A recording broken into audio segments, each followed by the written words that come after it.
Hello दोस्तों, कैसे हैं आप लोग। मैं आशा करता हूं कि आप लोग अच्छे होंगे। हाय, मेरा नाम है श्याम और मैं आपको इंग्लिश ग्रामर पढ़ाऊंगा। और इससे पहले भी मैंने एक वीडियो अपलोड किया हुआ है इंग्लिश ग्रामर से रिलेटेड। आप लोग उसे देख सकते हैं मेरे चैनल पे जाके। आइए पढ़ते हैं। इससे पहले मैंने आप लोगों को पढ़ा था लेटर। लेटर के बाद बनता है, लेटर से ही बनता है शब्द। और शब्द किसे कहते हैं, इसे हम डेफिनेशन के माध्यम से समझते हैं। लिखा है the systematic combination of letters which has some meaning is called a word. अक्षरों का क्रमबद्ध समूह जिसका कोई अर्थ निकले वह वर्ड यानी शब्द कहलाता है। जैसे कि GOD, GOD गॉड, गॉड का मतलब होता है ईश्वर। MAN मैन एंड TABLE, इन सभी में आपको अक्षर मिलेंगे और उन्हीं उन्हीं के मेल से ये गॉड लिखा हुआ है। जैसे कि G पहला अक्षर, O और फिर उसके बाद D, ये तीन अक्षरों से मिलकर एक शब्द बना हुआ है। ऐसे ही है MAN मैन, मैन, इसमें भी तीन अक्षर हैं। उसके बाद TABLE टेबल, इसमें भी तीन अक्षर आप लोगों को दिख रहे होंगे। सॉरी, इसमें पांच अक्षर आप लोगों को दिख रहे होंगे। यानी कहने का मतलब अक्षरों के सही ढंग से मिलाने पर हमें वर्ड मिलता है। अक्षरों को सही ढंग से मिलाने पर हमें वर्ड मिलता है। और ऐसा नहीं है कि अक्षरों को हम उल्टा सीधा मिला दें, जैसे O लिख दिया, G लिख दिया, D लिख दिया। OGD लिखने पर हमें कोई भी इसका अर्थ प्राप्त नहीं होगा, जिससे ये हम कह सकते हैं इसे कोई शब्द नहीं कहा जा सकता। ऐसे ही कोई भी उल्टा सीधा लिख दें, जैसे होता है CAT, कैट होता है। कैट का मतलब बिल्ली, वो जानते हैं आप लोग। इसको अगर हम उल्टा लिख दें, T लिखें, A लिखें, C लिखें, तो ये कोई शब्द नहीं कहलाएगा, ये कोई शब्द नहीं कहलाएगा। जबकि CAT लिखने से हमें पता चलता है CAT का मतलब कैट यानी बिल्ली होता है। तो इसे शब्द कहते हैं। आप लोगों को समझ में आ गया होगा। इसके बाद आगे बढ़ते हैं। लिखा है सेंटेंस।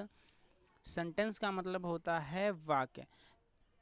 अब वाक्य किसे कहते हैं, इसको जरा देखिए। लिखा है a combination of word that makes complete meaning is called a sentence. शब्दों का ऐसा समूह जिसका पूर्ण अर्थ हो, सेंटेंस यानी वाक्य कहलाता है।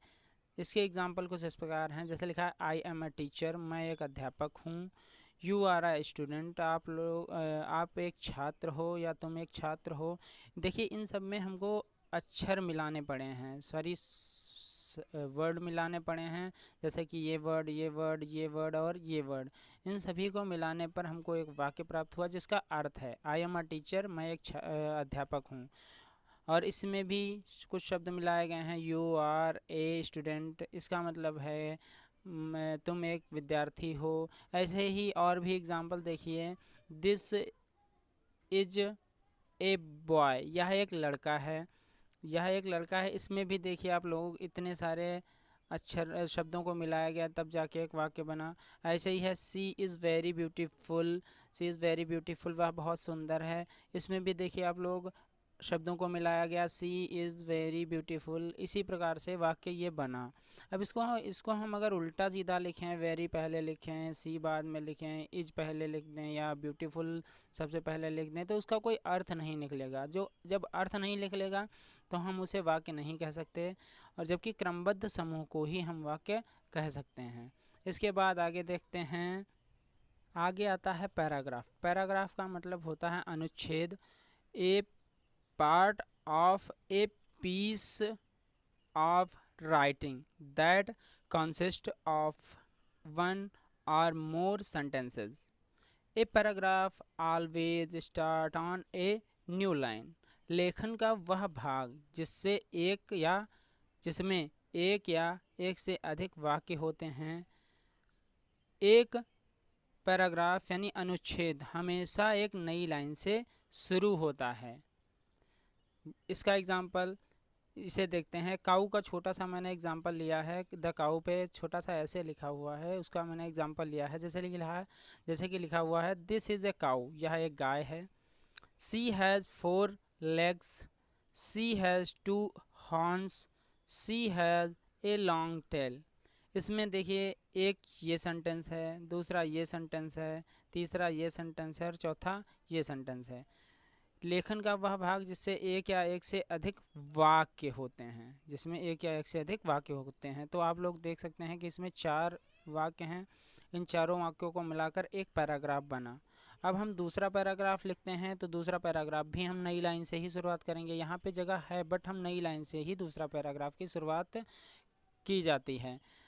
दूसरा पैराग्राफ लिखा है, the cow eats green grass fodder pual etc she gave us milk.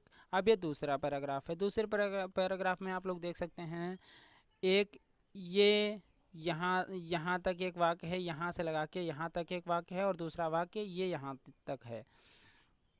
तो इस प्रकार एक पैराग्राफ बनता है और हर एक पैराग्राफ की शुरुआत एक नई लाइन से होती है। तो मैं आशा करता हूँ आप लोगों को यह वीडियो अच्छा लगा होगा।